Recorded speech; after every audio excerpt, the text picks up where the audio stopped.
Hi friends, welcome back to Manthan's blog. ನಾನು ಕಲಾ.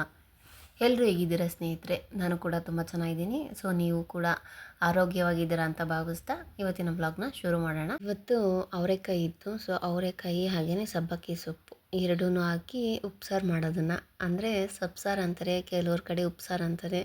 So ನೀವು ಯಾವ್ದು ಅಂತೀರೋ ಅದು ನಿಮ್ಮ ಇಷ್ಟ. ಬಿಸಿ ಬಿಸಿ ಅನ್ನಕ್ಕೆ ಉಪ್ಸಾರು ಹಾಕ್ಕೊಂಡು ತುಪ್ಪ ಹಾಕ್ಕೊಂಡು ತಿಂದರೆ ತುಂಬಾ ಚೆನ್ನಾಗಿರುತ್ತೆ. ಟ್ರೈ ಮಾಡಿ ಅಂತ ಹೇಳ್ತೀನಿ. ಸೊ ಇದಕ್ಕೆ ಸಬ್ಬಕ್ಕಿ ಸೊಪ್ಪಾಗಿರ್ಬೋದು, ದಂಟಿನ ಸೊಪ್ಪು, 2 ಸೊಪ್ಪು ಹಾಕಿ ಮಾಡ್ಬೋದು, ನುಗ್ಗೆ ಸೊಪ್ಪು ಹಾಕು ಮಾಡ್ಬೋದು. ಓಕೆನಾ? ಈ 3 ಸೊಪ್ಪಲ್ಲೂ ಟ್ರೈ ಮಾಡ್ಬೋದು. ಇನ್ನು ಸೊಪ್ಪೆಲ್ಲ ಮುಂಚೆನೇ ಸೋಸಿಟ್ಟಿದ್ದೆ. ಸೊ ಇವಾಗ ಸ್ವಲ್ಪ ಹಾಗೇನೇ ನೋಡ್ತಾ ಇದ್ದೀನಿ, ಕೆಲವೊಂದು ಹಣ್ಣಾಗಿರ್ತಾವಲ್ಲ, ಯೆಲ್ಲೋ ಕಲರ್ ಆಗಿರುತ್ತಲ್ಲ, ಅದನ್ನೆಲ್ಲ ತೆಗ್ದಾಕಿ ಕ್ಲೀನ್ ಮಾಡಿಕೊಂಡು ಮತ್ತೆ ಎಲ್ಲ ಸಾಂಬಾರು ಯಾವ ರೀತಿ ಮಾಡ್ತೀನಿ ಅನ್ನೋದನ್ನು ತೋರಿಸ್ತೀನಿ. ಹಾಗೆಯೇ ಒಂದೆರಡು ಮನದಾಳದ ಮಾತು ಅಂತನಾದರೂ ಅಂದ್ಕೊಬೋದು, ಇಲ್ಲ ಏನಾದರೂ ಮೋಟಿವೇಶನ್ ಆದರೂ ಅಂದ್ಕೊಬೋದು. ಸೊ ನಿಮ್ಮ ಇಷ್ಟ ಅದು. ನಿಮಗೇನು ಅನ್ನಿಸ್ತು ಅನ್ನೋದನ್ನು ಕೊನೆ ತನಕ ವೀಡಿಯೋನ ನೋಡಿ ನಿಮ್ಮ ಅನಿಸಿಕೆಗಳನ್ನ ಕಮೆಂಟಲ್ಲಿ ನನಗೆ ತಿಳಿಸಿ. ಓಕೆನಾ? ಸರಿ. ಏನು ಅಂತಂದರೆ, ನಾವು ಹೆಂಗಸರು ಏನು ಮಾಡ್ತೀವಿ ಅಂತಂದರೆ, ಮನೇಲೇ ಇದ್ದು ಏನೋ ಮನೇಲಿ ಯಜಮಾನ್ರು ತಂದಾಕ್ತಾರ. ಸೊ ಅದರಲ್ಲಿ ಮಕ್ಕಳಿಗೆ ಟೈಮಿಗೆ ಅಡುಗೆ ಮಾಡಿಕ್ಕೋದಾಗಿರ್ಬೋದು, ಮಕ್ಕಳನ್ನ ಸ್ಕೂಲಿಗೆ ಕಳಿಸೋದಾಗಿರ್ಬೋದು. ಸೊ ಅದನ್ನೇ ಜೀವನ ಅಂತ ಅಂದ್ಕೊಂಡು ಕೆಲವ್ರು ಇದ್ದಾರೆ. ಮುಂಚೆ ಎಲ್ಲ ನಮ್ಮ ಅಮ್ಮ ಅವರೆಲ್ಲ ಅದೇ ಥರ ಇದ್ದು ಜೀವನ ಸಾಗಿಸ್ಕೊತ ಬಂದಿರೋಂಥದ್ದು ಅಲ್ವಾ? ಸೊ ಅದು ಒಂದು ಪಾರ್ಟ್ ಆದರೆ, ಇನ್ನೊಂದು ಪಾರ್ಟು ಇದೆ. ಏನಂತೀರಾ? ಆಗಿನ ಕಾಲದಲ್ಲೂ ಗಾರ್ಮೆಂಟ್ಸ್ಗೆ ಹೋಗಿ ದುಡ್ದು ಮಕ್ಕಳನ್ನ ಓದಿಸೋದಾಗಿರ್ಬೋದು, ಅಂದರೆ ಒಂದು ಮೇಲಾಗಿ ಫೀಮೇಲಾಗಿ 2 ಜವಾಬ್ದಾರಿನೂ ಹೊರುವಂಥ ಹೆಂಗಸು ಸಹ ಇದ್ದರು ಅಲ್ವಾ? ಸೊ ಆಗಿಂದ ಬಂದಿರೋಂಥದ್ದೇನೆ ಅದೂ, ಈಗ ಅಂತ ಅಲ್ಲ. ಸೊ ನಾವು ಅದರಲ್ಲಿ ಏನಾಗಬೇಕು ಅಂದರೆ, ಕೆಲವು ಟೈಮಲ್ಲಿ ಎಲ್ಲ ಒಂದೇ ಥರ ಇರೋಕ್ಕಾಗೋದಿಲ್ಲ ಅಲ್ವಾ? ಸೊ ಮನೇನೂ ಸಂಭಾಳಿಸೋದು ಹೇಗೆ ಅಂತಲೂ ಗೊತ್ತಿರಬೇಕು, ಹೊರಗಡೆ ಪ್ರಪಂಚನೂ ನಾವು ತಿಳ್ಕೊಬೇಕಾಗತ್ತೆ. ಮನೇಲಿ ಏನಾದರೂ ಒಂದು ಕೆಲಸ ಹೆಚ್ಚು ಕಮ್ಮಿ ಆದರೂ ನಡೆಯುತ್ತೆ, ಆದರೆ ಹೊರಗಡೆ ಹೋದಾಗ ನನಗೆ ಒಂದು ದಿವಸ ನಿಜವಾಗ್ಲೂ ಎಕ್ಸ್ಪೀರಿಯೆನ್ಸ್ ಆಗಿತ್ತು. ಸೊ ನಿಮಗೂ ಆಗಿರುತ್ತೆ, ಆಗಿದ್ರೆ ಕಮೆಂಟ್ ಮಾಡಿ, ಸರಿನಾ? ಏನಾಯಿತು ಅಂದರೆ, ಈಗೇನೆ ಒಂದು ಬ್ಯಾಂಕ್ ಹತ್ರ ಹೋಗಬೇಕಾಗಿತ್ತು. ಬ್ಯಾಂಕ್ ಆಫ್ ಇಂಡಿಯಾನೇ. ಅಲ್ಲಿಗೆ ಹೋಗಿ ನಂದು ಅಕೌಂಟ್ ಕ್ಲೋಸ್ ಮಾಡಿಸ್ಬೇಕಾಗಿತ್ತು. ಸೊ ಹಾಗಾಗಿ ಹೋಗಿದ್ದೆ. ಆ ಬ್ಯಾಂಕಲ್ಲಿ ಸುಮಾರು ವರ್ಷದಿಂದ ಅಕೌಂಟ್ ಕ್ರಿಯೇಟ್ ಆಗಿ ಸುಮ್ಮನೆ ಇತ್ತು. ಸೊ ಅದು ವೇಸ್ಟ್, ಸುಮ್ಮನೆ ಯಾಕೆ ಯೂಸ್ ಮಾಡ್ತಿಲ್ಲ, ಏನಿಲ್ಲ, ಕ್ಲೋಸ್ ಮಾಡಿಸ್ಬಿಡೋಣ ಅಂತಲೇ ಹೋಗಿತ್ತು. ಸೊ ಅದು ಫಸ್ಟು ಬ್ಯಾಂಕ್ ಎಲ್ಲಿತ್ತೋ ಅದು ಈಗ ಚೇಂಜ್ ಮಾಡಿಬಿಟ್ಟಿದ್ರು. ಆ ಏರಿಯಾದಲ್ಲೇ ಇತ್ತು, ಬಟ್ ಬೇರೆ ಕಡೆ ಶಿಫ್ಟ್ ಮಾಡಿದರು ಬಿಲ್ಡಿಂಗ್ನ. ಸೊ ನನಗೆ ಎಲ್ಲಿ ಅಂತಲೇ ಗೊತ್ತಾಗ್ತಿರ್ಲಿಲ್ಲ. ನನಗೆ ಅವತ್ತು ಯಾರು ಕೇಳಿದ್ರೂ ಅದು ಹೇಳ್ತಾ ಇಲ್ಲ. ಆಮೇಲೆ ಈ ಮ್ಯಾಪ್ ಹಾಕ್ಕೊಂಡು ನೋಡ್ಬೋದಾಗಿತ್ತು. ಮ್ಯಾಪ್ ಹಾಕ್ಕೊಂಡು ನೋಡಿದ್ರು MG ರೋಡ್ ಅಂತ ಏನೋ ತೋರಿಸ್ತಿತ್ತು. ಸೊ ಆ ರೋಡ್ ಯಾವುದು ಏನು ನನಗೆ ನಿಜವಾಗ್ಲೂ ಏನೋ ಗೊತ್ತೇ ಇರಲಿಲ್ಲ, ಆಯಿತಾ? ಸೊ ನನಗೆ ಅವಾಗ ಏನು ಅನಿಸ್ತು ಅಂದರೆ, ಅಟ್ಲೀಸ್ಟ್ ನಮ್ಮ ಯಜಮಾನ್ರ ಜೊತೆ ಬಂದಿದ್ದರೆ ಹಿಂಗೋ ಕೆಲಸ ಆಗ್ತಿತ್ತು. ದೂರದಿಂದ ಬೇರೆ ಹೋಗಿದ್ದೆ ಅಲ್ಲಿಗೆ. ಹಾಗಾಗಿ ಅವತ್ತಂತೂ ನನಗೆ ಫೀಲ್ ಆಯಿತು, ಯಾವಾಗಲೂ ನಮ್ಮ ಯಜಮಾನ್ರ ಜೊತೆನೇ ಏನಾನ ಕೆಲಸ ಕಾರ್ಯಕ್ಕೆ ಹೋಗಿ ಸೊ ಅವ್ರ ಮೇಲೆ ಜಾಸ್ತಿ ಡಿಪೆಂಡ್ ಆಗೋಗ್ಬಿಟ್ಟಿದ್ನಲ್ಲ. ಸೊ ಹಾಗಾಗಿ ನನಗೆ ಒಬ್ಬಳೇ ಹೋಗಿದ್ದೆ, ನನ್ನ ಫ್ರೆಂಡ್ ಆಗಿರಲಿ ಯಾರೂ ಇರಲಿಲ್ಲ, ನಾನು ಒಬ್ಬಳೇ ಹೋಗಿದ್ದೆ. ಸೊ ಒಬ್ಬಳೇ ಆಚೆ ಹೋಗಿ ಓಡಾಡ್ಕೊಂಬರೋದು ನಿಜ ತುಂಬಾ ಕಷ್ಟ ಅಂತ ನನಗೆ ಅನಿಸ್ತು ಅವಾಗ. ಬಟ್ ನೀವು ನಂಬ್ತೀರಾ, ಈಗಿನ ಕಾಲದಲ್ಲೆಲ್ಲ ಹೆಣ್ಮಕ್ಳು ಎಷ್ಟು ಫಾರ್ವರ್ಡ್ ಆಗಿದ್ದಾರೆ ಅಂದರೆ, ಒಬ್ಬರೇನೆ ಬ್ಯಾಂಗ್ಳೂರಲ್ಲಿ ಯಾವುದಾದ್ರೂ ಒಂದು ಪ್ಲೇಸ್ ಹೇಳಿದ್ರು ಹೋಗಿ ಬರೋ ಅಂಥ ಒಂದು ನಾಲೆಜ್ನ ತಿಳ್ಕೊಂಡಿದ್ದಾರೆ ಅಲ್ವಾ? ಸೊ ನಾವು ಮನೇಲಿ ಗೃಹಿಣಿಯರು ಏನು ಅಂದ್ಕೊಂಬಿಟ್ಟಿದ್ದೀವಿ, ಮನೆ ಮೇಂಟೈನ್ ಮಾಡೋದೇ ಒಂದು ದೊಡ್ಡ ಸಾಹಸ ಅಂತ ನಾವು ಮನೆ ನೋಡ್ಕೊಂಡಿದ್ದೀವಿ ಅಷ್ಟೇನೆ. ಬಟ್ ನಿಜ ಹೊರ್ಗಿನ ಪ್ರಪಂಚ ನಮಗೆ ಏನು ಗೊತ್ತಿದೆ? ಹಾಗಾಗಿ ನಮ್ಮ ಒಂದು ಜನರಲ್ ನಾಲೆಡ್ಜ್ ಅಂತ ಏನು ಹೇಳ್ತೀವಿ, ಸೊ ಅದನ್ನು ಇಂಪ್ರೂವ್ ಮಾಡ್ಕೊಬೇಕು. ಹೇಗೆ ಅಂತ ಕೇಳ್ಬೋದು. ನಾವೇನು ಮಾಡ್ತೀವಿ, ನಾವು ಬರೀ ಫೋನ್ ಇಟ್ಕೊಳ್ತೀವಿ, ನೋಡ್ತೀವಿ ಫೋನ್, ನಾನು ಸಹ ನೋಡ್ತೀನಿ. ಸೊ ಬಟ್ ಅದು ಅಲ್ಲಿ ಯೂಸ್ ಆಗುತ್ತಾ ಇಲ್ವಾ ಅನ್ನೋದ್ರ ಬಗ್ಗೆ ನೋಡ್ಕೊಬೇಕು. ಲೈಕ್ ನಮ್ಗೆ ಇವಾಗ ಗೂಗಲ್ ಮ್ಯಾಪ್ ಯಾವ ರೀತಿಯಾಗಿ ನೋಡೋದು ಅದು ಗೊತ್ತಿದೆಯಾ? ಅದು ಗೊತ್ತಿಲ್ಲ ಅಂದರೆ ಆ ಥರದನ್ನ ನಾವು ತಿಳ್ಕೊಬೇಕಾಗತ್ತೆ ಅಲ್ವಾ? ಯೂಸ್ ಆಗೋಂಥದ್ದನ್ನ ನಾವು ತಿಳ್ಕೊಬೇಕು. ಹಾಗೆಯೇ ಆ ನ್ಯೂಸ್ನ ನೋಡೋದಿರ್ಬೋದು. ಆ ನ್ಯೂಸಲ್ಲೂ ಏನೇನು ದಿನಕ್ಕೊಂದೊಂದು ಚೇಂಜ್ ಆಗ್ತಿರುತ್ತೆ ರೂಲ್ಸ್ ಆ್ಯಂಡ್ ರೆಗ್ಯುಲೇಷನ್ಸು. ಇವಾಗ ನ್ಯೂಸ್ ಬಗ್ಗೆ ತಿಳ್ಕೊಬೇಕು ಅಂದರೆ ಟಿವಿನೇ ನೋಡಿ ತಿಳ್ಕೊಬೇಕು ಅನ್ನೋಂಥ ಅಗತ್ಯ ಏನಿರೋದಿಲ್ಲ ಅಲ್ವಾ? ಫೋನಲ್ಲೂ ಸಹ ನ್ಯೂಸ್ಗಳ ಬಗ್ಗೆ ನಾವು ನೋಡ್ಬೋದು ತಾನೇ. ಸೊ ಅದರಿಂದಲೂ ನಾವು ನಾಲೆಜ್ನ ತಿಳ್ಕೊಬೋದು ಅಂತ ಹೇಳ್ತೀನಿ. ಹಾಗೆಯೇ ಮೋಸ್ಟ್ ಇಂಪಾರ್ಟೆಂಟು ಸೇವಿಂಗ್ಸ್ ಬಗ್ಗೆಯೂ ಅಷ್ಟೇನೆ. ಸೇವಿಂಗ್ಸು ನಾವು ಯಾವ ರೀತಿಯಾಗಿ ಸೇವಿಂಗ್ಸ್ ಮಾಡ್ಬೋದು ಅನ್ನೋದ್ರ ಬಗ್ಗೆಯೂ ಸಹ ತಿಳ್ಕೊಬೇಕಾಗುತ್ತೆ. ಹಲವು ರೀತಿಯಾದಂಥದ್ದು ಇರುತ್ತೆ. ಲೈಕ್ ಗೋಲ್ಡ್ ಮೇಲೆ ಇನ್ವೆಸ್ಟ್ಮೆಂಟ್ ಮಾಡೋದಾಗಿರ್ಬೋದು, ಅಂದರೆ ಈ ಗೋಲ್ಡ್ ಅಂಗಡಿಲೆಲ್ಲ ತಿಂಗಳಿಗೆ ಇಷ್ಟಿಷ್ಟು ದುಡ್ಡು ಕಟ್ಕೊಂಡು ಹೋಗ್ಬೇಕು ಅಂತ ಇರುತ್ತೆ ಸ್ಕೀಮ್ಗಳ ಬಗ್ಗೆ. ನಮ್ಮಂಥ ಮಿಡಲ್ ಕ್ಲಾಸವರು ಗೋಲ್ಡ್ ಬಗ್ಗೆ ಮಾತಾಡೋಂಗೆ ಇಲ್ಲ ಅಂತ ಹೇಳ್ತಾರೆ. ಬಟ್ ಹಾಗಂತ ನಾವು ಸುಮ್ಮನಿರೋಕ್ಕೂ ಆಗೋದಿಲ್ಲ ಅಲ್ವಾ. ಯಾಕಂದರೆ ಅದೆಲ್ಲ ಒಂದು ಇನ್ವೆಸ್ಟ್ಮೆಂಟ್ಸು ಯಾವತ್ತೇ ಆಗಲಿ ಅದು ಲಾಸ್ ಅಂತ ಆಗೋದಿಲ್ಲ ಅಲ್ವಾ. ಜಾಸ್ತಿ ಆಗ್ತಾ ಹೋಗುತ್ತೆ ಹೊರತು ಕಮ್ಮಿ ಅಂತೂ ಆಗೋದಿಲ್ಲ. ಸೊ ಆ ರೀತಿಯಾದಂಥ ಒಂದು ಇನ್ವೆಸ್ಟ್ಮೆಂಟು ನಮಗೆ ಫ್ಯೂಚರಲ್ಲಿ ತುಂಬಾ ಉಪಯೋಗ ಆಗುತ್ತೆ. ಆ ಥರದ್ರಲ್ಲಿ ಇನ್ವೆಸ್ಟ್ ಮಾಡೋಣ.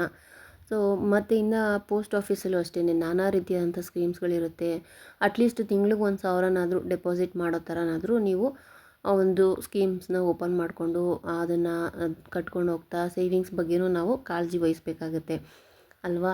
ಸೊ ಎಲ್ಲದಕ್ಕೂ ನಾವು ಯಜಮಾನ್ರ ಹತ್ರ ಕೇಳೋದಕ್ಕಾಗಲಿ ನಮಗೂ ಮುಜುಗರ ಆಗ್ಬೋದು. ಇವಾಗ ನಾವು ಓದೂನು ಉಪಯೋಗಕ್ಕೆ ಬಾರ್ದಿರೋ ಹಾಗೆ ಇರೋದು ಎಷ್ಟು ಕಷ್ಟ ಅಂತ ನನಗೆ ಗೊತ್ತು, ನಿಮಗೂ ಗೊತ್ತಿರುತ್ತೆ. ಸೊ ಓದಿರ್ತೀವಿ, ಕೆಲಸ ಕಾರ್ಯ ಏನೂ ಇರೋದಿಲ್ಲ. ಒಂದೊಂದು ರೂಪಾಯಿಗೂ ಯೋಚನೆ ಮಾಡಿ ಖರ್ಚು ಮಾಡಬೇಕಾದಂಥ ಒಂದು ಸಂದರ್ಭ ಬಂದಾಗ ನಮಗೆ ನಾವೇ ಲೋ ಫೀಲ್ ಮಾಡ್ಕೊತೀವಿ. ಏನು ಹಿಂಗಾಗಿದೆ ನಮ್ಮ ಲೈಫಲ್ಲಿ ಅನ್ನೋದು ಯೋಚನೆ ಬಂದ್ಬಿಡುತ್ತೆ. ಸೊ ಅದಕ್ಕೋಸ್ಕರ ನಾನು ಏನು ಮಾಡ್ತೀನಿ ಅಂದರೆ ಬೇರೆ ಬೇರೆ ಒಂದು ಏನಾದರೂ ಒಂದು ಹಾಬೀಸ್ನ ನಾವು ಕಲ್ತ್ಕೊಳ್ಳೋಣ. ಇವಾಗ ರೀಸೆಂಟಾಗಿ ನೋಡೋಣ ಟೈಲರಿಂಗ್ ಕ್ಲಾಸ್ಗೆ ಹೋಗಬೇಕು ಅಂತ ಅಂದ್ಕೊಂಡಿದ್ದೀನಿ.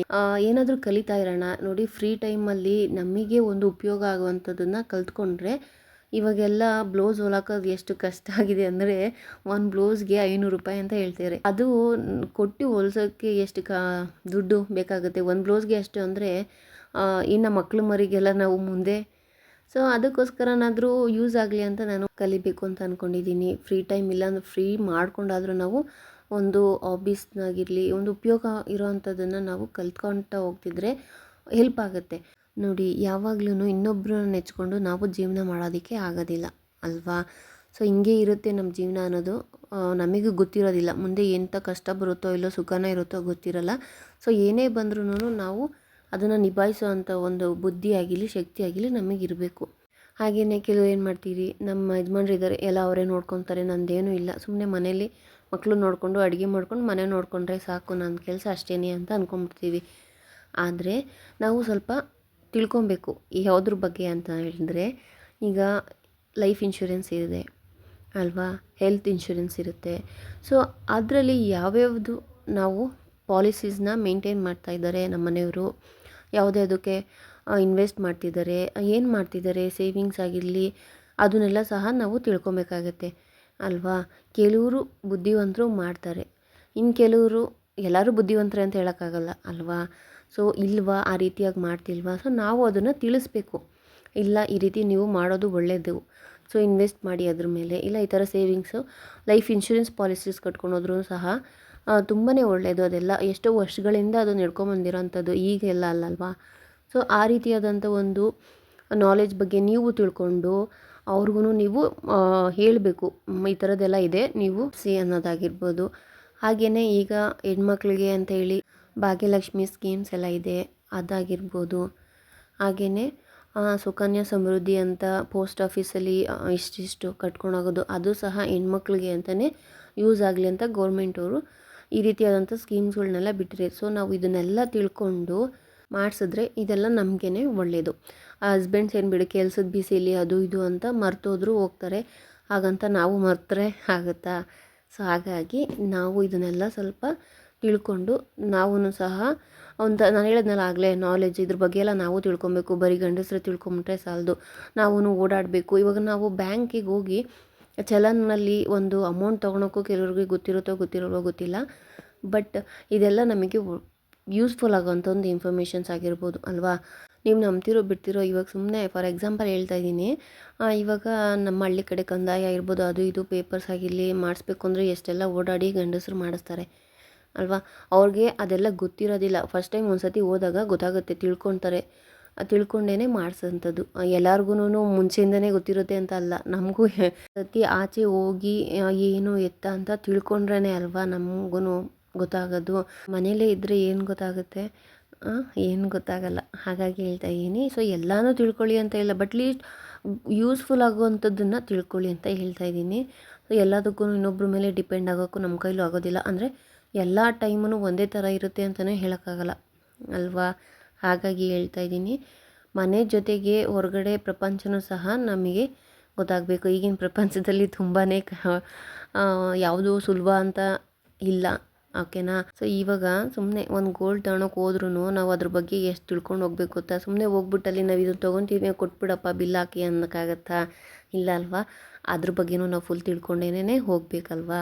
ಹಾಗಾಗಿ ಪ್ರತಿಯೊಂದು ನಮಗೂ ತಿಳ್ಕೊಳೋದ್ರಿಂದ ನಮ್ಮ ನಾಲೆಜು ಸಹ ಬೆಳೆಯುತ್ತೆ, ಅದ್ರ ಬಗ್ಗೆ ನಮಗೂ ಸಹ ಇಂಟ್ರೆಸ್ಟ್ ಇರುತ್ತೆ ಇನ್ವೆಸ್ಟ್ಮೆಂಟ್ ಮಾಡೋದಕ್ಕೆ. ಸೊ ನಾನು ಹೇಳೋವಂಥ ಇನ್ಫಾರ್ಮೇಷನ್ಸ್ ನಿಮಗೆ ಅರ್ಥ ಆಗ್ತಿದೆ ಅಂತ ಅಂದ್ಕೊತೀನಿ. ಸೊ ಇನ್ನೂ ಇದು ಬಿಟ್ಟು ಏನಾದರೂ ಇದೆಯಾ ನನಗೂ ಗೊತ್ತಿಲ್ಲದೆ ಇರೋವಂಥದ್ದು, ನಿಮಗೆ ಗೊತ್ತಿದ್ದರೆ ನನಗೂ ಕಮೆಂಟಲ್ಲಿ ತಿಳಿಸಿ. ಹಾಗೆ ನಿಮ್ಮನ್ನು ನೀವು ಒಂದು ಸ್ವಲ್ಪ ಆ್ಯಕ್ಟಿವ್ ಆಗಿ ಇಟ್ಕೊಳ್ರಿ. ಯಾಕಂದರೆ ನಾವು ಎಷ್ಟು ಆ್ಯಕ್ಟಿವ್ ಆಗಿರ್ತೀವೋ ಅಷ್ಟು ನಮಗೆ ನಾಲೆಜ್ ಇರುತ್ತೆ ಅಂತ. ಸುಮ್ಮನೆ ಮನೆ ಕೆಲಸ ಮಾಡಿಕೊಂಡು ಒಂದು ಕಡೆ ಕೂತ್ಕೊಂಡು ಟಿ ವಿ ನೋಡಿಬಿಟ್ಟು ತಿರ್ಗಾ ಮಕ್ಕಳು ಸ್ಕೂಲಿಂದ ಬರ್ತಾರೆ, ಅವ್ರಿಗೇನು ಸ್ನ್ಯಾಕ್ಸ್ ಏನಾದರೂ ಕೊಟ್ಟು ಇನ್ನು ಹೋಮ್ವರ್ಕ್ ಬರ್ಸು ಮತ್ತು ತಿರ್ಗಾ ಊಟ ಮಾಡಿಸು ಮಲಗಿಸು, ಇಷ್ಟೇ ಆದರೆ ಅಲ್ಲ ಜೀವನ. ಇನ್ನೂ ಇದೆ, ತುಂಬಾ ಇದೆ ನಮಗೆ ತಿಳ್ಕೊಬೇಕಾಗಿರೋದು. ನಾನು ಸಹ ಇನ್ನೂ ತಿಳ್ಕೊಳೋದಿದೆ. ನಾನು ಎಲ್ಲ ತಿಳ್ಕೊಂಬಿಟ್ಟಿದ್ದೀನಿ ಅಂತ ನಿಮ್ಗೆ ಹೇಳ್ತಾ ಇದ್ದೀನಿ ಅಂತಲ್ಲ, ಇನ್ನೂ ತುಂಬ ಇದೆ. ಕಲಿತಾ ಹೋಗ್ತಿದ್ರೆ ಜೀವನದಲ್ಲಿ ಪ್ರತಿಯೊಂದೂ ಒಂದೊಂದು ಸ್ಟೇಜಲ್ಲಿ ನಾವು ಕಲಿತೀವಿ. ಎಲ್ಲ ನಾನು ಈಗಲೇ ಕಲ್ತಿದ್ದೀನಿ ಅಂತ ಹೇಳ್ತಾ ಇಲ್ಲ. ಸೊ ನಮಗೆ ಅನುಭವಿಸಿದ್ರು ನಮಗೆ ಹೇಳ್ತಾರೆ, ಸೊ ನಾವು ಅದನ್ನು ತಿಳ್ಕೊಂಡು ಇನ್ನೊಬ್ರಿಗೆ ಹೇಳ್ತೀವ. ಸೊ ಆ ರೀತಿಯಾಗಿ ನಾವು ಕಲ್ತಿರೋ ಅಂಥದ್ದು. ಹಾಗೇನೂ ಸಹ ಸಹ ಕಲ್ತಿದ್ದೀವಿ. ಒಬ್ಬರು ಮಹಿಳೆ ಒಂದು ಮನೇನ ಮೇಂಟೈನ್ ಮಾಡೋದಕ್ಕೆ ಎಷ್ಟು ಕಷ್ಟಪಡ್ತಾರೆ ಅಂದರೆ ತುಂಬಾ ಕಷ್ಟಪಡ್ತಾರೆ. ನಾವು ಅಂದ್ಕೊತೀವಿ ಜೀವನ ಮಾಡೋದು ಅಷ್ಟೊಂದು ಈಸಿ ಅಂತ ಅಲ್ಲ. ಹೆಂಗೋ ನಮಗೆ ಕೆಲವೊಂದು ಸತಿ ಏನಾಗ್ಬಿಡುತ್ತೆ ಅಂದರೆ ಕಂಪೇರ್ ಮಾಡ್ಕೊತೀವಿ, ನಮಗಿಂತ ಚೆನ್ನಾಗಿರೋರನ್ನ ನೋಡಿ ಕಂಪೇರ್ ಮಾಡ್ತೀವಿ, ನಾವು ಯಾಕೆ ಹಿಂಗಿದ್ದೀವಿ ಅನ್ನೋದ್ರ ಬಗ್ಗೆ. ಬಟ್ ನಾವು ಯಾವತ್ತನ ನಮಗಿಂತ ಕಮ್ಮಿ ಇರೋರನ್ನ ನೋಡಿ ಖುಷಿ ಪಡ್ತೀವ. ಹೆಂಗೋ ದೇವರು ನಮ್ಮನ್ನ ಈ ಒಂದು ಪರಿಸ್ಥಿತಿಯಲ್ಲಿ ನಮ್ಮನ್ನ ಇಟ್ಟಿದ್ದಾನೆ, ಅದೇ ಸಾಕು ನಮಗೆ, ಅದೇ ಸಂತೋಷ ಅನ್ನೋದ್ರ ಬಗ್ಗೆ ನಾವು ಯೋಚನೆ ಮಾಡ್ತೀವ. ಆ ರೀತಿ ನಾವು ಯೋಚನೆ ಮಾಡಲಿಲ್ಲ ಅಂದರೆ ಅದೇ ನಮ್ಮ ಮೂರ್ಖತ್ವ ಅಂತ ಹೇಳ್ತಾರೆ ಅಲ್ವಾ. ಸೊ ಎಲ್ಲದಕ್ಕೂ ನಾವು ಪಡ್ಕೊಂಬಂದಿರೋದು ನಮಗೆ. ಸೊ ನಾವೇನಿದ್ದೀವೋ ಅದರಲ್ಲಿ ಖುಷಿಪಟ್ಟು ಅದರಲ್ಲಿ ಯಾವ ರೀತಿಯಾಗಿ ನಾವು ಖುಷಿಯಾಗಿ ಜೀವನ ಮಾಡ್ಬೋದು ಅನ್ನೋದ್ರ ಬಗ್ಗೆ ತಿಳ್ಕೊಳ್ಬೇಕು. ಯಾರೇ ಆಗಿರಲಿ ಕಷ್ಟದಲ್ಲೇ ನಮಗೆ ಸಹಾಯ ಮಾಡಲಿ ಅಂತ ನಾವು ಎಕ್ಸ್ಪೆಕ್ಟ್ ಮಾಡ್ಕೊಳಕ್ಕೆ ಹೋಗಬಾರ್ದು. ಸೊ ಏನಾದರೂ ಒಂದು ಕಷ್ಟ ಬಂದರೂ ನಾವು ಅದಕ್ಕೆ ಒಗ್ಗದೆ ಇನ್ನೊಬ್ಬರ ಮೇಲೆ ಅವ್ರು ಸಹಾಯ ಮಾಡ್ತಾರೆ ಅನ್ನೋ ಒಂದು ಭರವಸೆಯಿಂದ ಜೀವನ ಅಂತೂ ಮಾಡೋಕ್ಕೆ ಹೋಗಬೇಡಿ, ಆಯಿತಾ. ನಮಗೆ ಕಷ್ಟಕ್ಕೆ ಅಂತ ನಾವು ಒಂದು ಸ್ವಲ್ಪನಾದರೂ ಸೇವಿಂಗ್ಸ್ನ ಮಾಡಿಟ್ಟಿರಲೇಬೇಕು. ಅದಕ್ಕೆ ಅಲ್ವಾ ಹೇಳೋದು, ಸೇವಿಂಗ್ಸ್ ಜೀವನದಲ್ಲಿ ಯಾಕೆ ಇಂಪಾರ್ಟೆಂಟ್ ಅಂದರೆ ಕಷ್ಟಕ್ಕೆ. ಬೇರೆಯವ್ರ ಹತ್ರ ಕೈ ಚಾಚಿ ಇಲ್ಲ ಅಂತ ಅನ್ಸ್ಕೊಳೋ ಒಂದು ನೋವಿದೆಯಲ್ಲ, ಅದಕ್ಕಿಂತ ಬೇರೆ ನೋವು ಏನೂ ಇರೋದಿಲ್ಲ. ಹಾಗಾಗಿ ಹೇಳ್ತಾ ಇದ್ದೀನಿ, ನಮ್ಮ ಹತ್ರ ಇದೆ ಅಂತ ನೀರು ಖರ್ಚು ಮಾಡ್ದಂಗೆ ಖರ್ಚು ಮಾಡೋದಾಗಲಿ ಆ ರೀತಿ ಮಾಡೋಕ್ಕೆ ಹೋಗಬೇಡಿ. ಅಷ್ಟೋ ಇಷ್ಟೋ ಮಾಡಿ, ನಿಮಗೇನು ಆಸೆ ಇದೆಯೋ ತೊಗೊಳ್ಳಿ. ಹಾಗಂತ ಏನು ಎಲ್ಲನೂ ನಾವು ಆಸೆ ಕನಸುಗಳನ್ನೆಲ್ಲ ಅಲ್ಲೇ ಕಟ್ಟಿಟ್ಟು ನಾವು ಕೂಡಿಡಬೇಕು ಅನ್ನೋ ಅಗತ್ಯ ಇಲ್ಲ. ಏನಿರುತ್ತೆ ಸಣ್ಣ ಪುಟ್ಟ ಏರ್ಸ್ಕೊಳ್ಳಿ, ನೋಡೋಣ. ಹಾಸಿಗೆ ಇದ್ದಷ್ಟು ಕಾಲು ಚಾಚು ಅಂತ ಹೇಳ್ತಾರಲ್ಲ, ಹಾಗೆಯೇ ಸಮಯ ಹೀಗೆ ಇರೋದಿಲ್ಲ, ಆ ಟೈಮು ಬರುತ್ತೆ. ಸೊ ಅಲ್ಲಿ ತನಕ ನಾವು ಎಷ್ಟರಲ್ಲಿ ಇರಬೇಕು ಅಷ್ಟರಲ್ಲಿ ಇದ್ಕೊಂಡು ಕೂಡಿಡೋದ್ರ ಬಗ್ಗೆನೂ ನಾವು ಯೋಚನೆ ಮಾಡಿ ಅದ್ರ ಬಗ್ಗೆನೂ ನಾವು ಗಮನ ಹರಿಸ್ಬೇಕು. ಈ ಗಂಡಸರು ಅದ್ರ ಬಗ್ಗೆ ಕಾಳಜಿ ವಹಿಸ್ತಾರೋ ಇಲ್ವೋ ನನಗಂತೂ ಗೊತ್ತಿಲ್ಲ. ಸೊ ಅಕಸ್ಮಾತ್ ಇಲ್ಲ ನಮ್ಮ ಗಂಡ ತುಂಬಾ ಬುದ್ಧಿವಂತರು, ಅದರಲ್ಲೆಲ್ಲ ಅವರು ಚೆನ್ನಾಗಿ ತಲೆ ಉಪಯೋಗಿಸ್ತಾರೆ ಅನ್ನೋದಾಗಿದ್ದರೆ ತೊಂದರೆ ಇಲ್ಲ. ಕೆಲವರು ಆ ಥರ ಒಂದು ಮೈಂಡೆಡ್ ಇಲ್ಲ ಅಂದ್ರೂ ಪರವಾಗಿಲ್ಲ, ನಾವು ಅದನ್ನು ಫಾಲೋ ಮಾಡೋಣ ಅಂತ ಹೇಳ್ತೀನಿ. ಸೊ ಆಪೋಸಿಟ್ ಇರ್ತಾರೆ, ಈ ಗಂಡ ಖರ್ಚು ಮಾಡೋದಾಗಿರ್ಬೋದು, ಹೆಂಡತಿ ಕೂಡಿಡೋದಾಗಿರ್ಬೋದು, ಇಲ್ಲ ಹೆಂಡತಿ ಖರ್ಚು ಮಾಡೋದಾಗಿರ್ಬೋದು, ಗಂಡ ಕೂಡಿಡೋದು, ಈ ರೀತಿ ಇದ್ದೇ ಇರುತ್ತೆ ಅಲ್ವಾ. ಸೊ ಯಾರಾದರೂ ಒಬ್ಬರಾದರೂ ಕೂಡಿಡೋದ್ರ ಬಗ್ಗೆ ಗಮನ ಹರಿಸಿ ಅಂತ ಹೇಳ್ತಾ ಇದ್ದೀನಿ. ಇಬ್ಬರು ಕೂಡಿಡೋದ್ರ ಬಗ್ಗೆ ಗಮನ ಹರಿಸಿದ್ರೆ ತುಂಬಾ ಚೆನ್ನಾಗಿರುತ್ತೆ ಅಲ್ವಾ. ಜೀವನದಲ್ಲಿ ಸೇವಿಂಗ್ಸ್ ಅನ್ನೋದು ತುಂಬಾ ಮುಖ್ಯ ಆಗಿರುತ್ತೆ. ಮಕ್ಕಳನ್ನ ಓದಿಸೋದಾಗಿರ್ಬೋದು, ಚೆನ್ನಾಗಿ ವಿದ್ಯೆ ಬುದ್ಧಿ ಕೊಟ್ಟರೆ ಇನ್ನೇನು ಬೇಕು ಅವರಿಗೆ, ನಮ್ಮ ಕೈಲಿ ಆಗೋದು ಅದನ್ನೇ ಅಲ್ವಾ. ಚೆನ್ನಾಗಿ ಓದಿಸೋಣ ಮಕ್ಕಳನ್ನ. ಸೊ ಹಾಗಾಗಿ ಏನಂತೀರ, ಆ ಒಂದು ಬಾಕ್ಸಲ್ಲಿ ಇರೋ ಬದಲು, ಆ ಒಂದು ಸೇಫ್ ಝೋನಲ್ಲಿ ಇರೋ ಬದಲು think out of the box ಅಂತ ಹೇಳ್ತಾರಲ್ಲ. ಸೊ ಹಾಗಾಗಿ ನಮ್ಮ ಒಂದು ಪ್ರಪಂಚ ಏನಿದೆ ಅದನ್ನು ಬಿಟ್ಟು ನಾವೊಂದು ಸೇಫ್ ಝೋನಲ್ಲಿ ಇರ್ತೀವಿ. ಇದಿಷ್ಟೇ ಸಾಕು ನನಗೆ, ಇದರಲ್ಲೇ ನಾನು ಖುಷಿ ಇದ್ದೀನಿ, ಆರಾಮಾಗಿದ್ದೀನಿ ಅಂತ ಯೋಚನೆ ಮಾಡ್ತೀವಿ ಗೊತ್ತಾ. ಸೊ ಅದನ್ನು ಬಿಟ್ಟು ಅದರಿಂದ ಆಚೆ ಬಂದಾಗ ಯಾವ ರೀತಿ ಇರಬೇಕು, ನಾನು ಯಾವ ರೀತಿ ಇರೋಕ್ಕೆ ಆಗುತ್ತೆ ನನ್ನ ಕೈಲಿ ಅನ್ನೋದ್ರ ಬಗ್ಗೆ ಸಹ ನಾವು ತಿಳ್ಕೊಬೇಕು. ಹಾಗೆ ಈ ವ್ಲಾಗ್ ನಿಮಗೆ ಇಷ್ಟ ಆಗಿರುತ್ತೆ ಅಂದ್ಕೊತೀನಿ. ಇಷ್ಟ ಆಗಿದ್ದರೆ ಲೈಕ್ ಮಾಡಿ, ಹಾಗೆ ನಿಮ್ಮ ಫ್ರೆಂಡ್ಸ್ ಆ್ಯಂಡ್ ಫ್ಯಾಮಿಲಿಗೂ ಶೇರ್ ಮಾಡಿ. ಇನ್ನೂ ಯಾರೆಲ್ಲ ನನ್ನ ಚಾನಲ್ನ ಸಬ್ಸ್ಕ್ರೈಬ್ ಮಾಡದೆ ನೋಡ್ತಾ ಇದ್ದೀರೋ ದಯವಿಟ್ಟು ಸಬ್ಸ್ಕ್ರೈಬ್ ಮಾಡಿ ನನಗೆ ಸಪೋರ್ಟ್ ಮಾಡಿ ಅಂತ ಕೇಳ್ಕೊತೀನಿ. ಹಾಗೆಯೇ ಸಬ್ಸ್ಕ್ರೈಬ್ ಮಾಡಿ ನನಗೆ ಸಪೋರ್ಟ್ ಮಾಡ್ತಿರೋರಿಗೆ ತುಂಬ ಹೃದಯದ ಧನ್ಯವಾದಗಳು. ನಿಮ್ಮ ಸಪೋರ್ಟ್ ನನ್ನ ಜೊತೆ ಯಾವಾಗಲೂ ಹೀಗೆ ಇರಲಿ ಅಂತ ಕೇಳ್ಕೊತೀನಿ. ಹಾಗೆಯೇ ಲಾಸ್ಟಲ್ಲಿ ಈ ಸಾಂಬಾರು ರೆಸಿಪಿನೂ ಹಾಗೆ ಶಾರ್ಟಾಗಿ ಏನೇನು ಪದಾರ್ಥ ಹಾಕಿದ್ದೀನಿ ಅನ್ನೋದನ್ನು ನಿಮಗೆ ತಿಳಿಸ್ಕೊಡ್ತೀನಿ. ಮೊದಲನೇದಾಗಿ ಅವರೆಕಾಯಿನ ಬೇಯಿಸ್ಕೊಂಡಿರ್ತೀನಿ. ಸೊ ಆ ಬೇಯಿಸಿರೋ ನೀರನ್ನ ಸಾಂಬಾರಿಗೆ ಹಾಕ್ಕೊಳ್ಳೋವಂಥದ್ದು. ಈಗ ಪದಾರ್ಥಗಳು ಅಂದರೆ ಬೆಳ್ಳುಳ್ಳಿ ಹಾಗೆಯೇ ಹಸಿಮೆಣ್ಸಿನ್ಕಾಯಿನೂ ಹಾಕ್ಕೊಬೋದು, ಒಣಮೆಣ್ಸಿನ್ಕಾಯಿನೂ ಹಾಕ್ಕೊಬೋದು. ನಿಮ್ಗೆ ಯಾವ್ದು ಇಷ್ಟ ಆಗುತ್ತೋ ಅದನ್ನು ಹಾಕ್ಕೊಳ್ಳಿ. ಬಟ್ ಹಸಿಮೆಣ್ಸಿನ್ಕಾಯಿನ ಬೇಯಿಸಿ ಹಾಕ್ಕೊತೀನಿ. ಕಾಳು ಜೊತೆಗೆ ಬೇಯಕ್ಕೆ ಹಾಕಿ ಬೇಯಿಸ್ಬಿಟ್ಟು ಹಾಕ್ಕೊಳ್ಳೋದು. ಹಾಗೆಯೇ ಒಣಮೆಣ್ಸಿನ್ಕಾಯಿ ಏನಾದರೂ ಹಾಕಿದ್ರೆ ಒಣಮೆಣ್ಸಿನ್ಕಾಯಿನ ಸ್ವಲ್ಪ ಬಿಸಿ ಮಾಡಿ ಹಾಕ್ಕೊಬೇಕು ರುಬ್ಬೋದಕ್ಕೆ.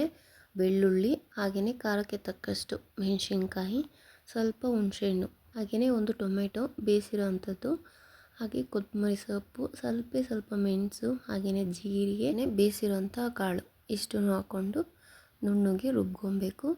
ಅದಾದ ನಂತರ ನಾವು ಕಾಳು ಬೇಯಿಸಿರೋ ನೀರಿದೆಯಲ್ಲ ಅದಕ್ಕೆ ಈ ರುಬ್ಬಿರೋಂಥ ಮಸಾಲೆನ ಹಾಕಿ ಒಂದು ಕುದಿಸ್ಕೊಬೇಕು. ಇನ್ನು ನೆಕ್ಸ್ಟ್ ಕಾಳು ಒಗ್ಗರಣೆಗೆ ಮಾಮೂಲಿ ಈರುಳ್ಳಿ ಮೆಣಸಿನ್ಕಾಯಿ ಎಲ್ಲ ಹಾಕಿ ಕಾಳು ಒಗ್ಗರಣೆ ಮಾಡಿಕೊಂಡ್ರೆ ಉಪ್ಸಾರು ಕಾಳು ರೆಡಿ.